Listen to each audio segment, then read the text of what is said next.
ప్రతిరోజు కూడా మనము మంచి విషయాలను పదే పదే వింటూ వింటూ ఉంటే ఆ శ్రవణం కాస్త మన మనసులోకి ఇంకిపోతుంది. ఒక మొక్కకు నీరు పోసినప్పుడు మట్టి ఆ నీరుని పీల్చుకొని భూమి లోపల అంతర్భాగంలోకి వెళ్ళి వేర్లన్నింటినీ తడిపి చెట్టుని బాగా ఆకాశంలోకి అంటుకునేలాగా పైకి ఎలా ఎదగటానికి భూమి ఆ నీరుని పీల్చుకుంటుందో, మనము పదే పదే మంచి మాటలు వింటున్నప్పుడు మన లోపల కూడా ఆ మంచి మాటల యొక్క సారము ఇంకిపోతుంది.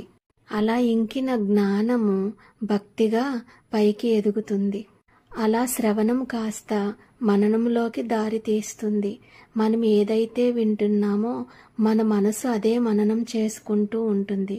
అలా మననం చేసుకుంటూ ఉండటం వల్ల మనలో అంతరంగం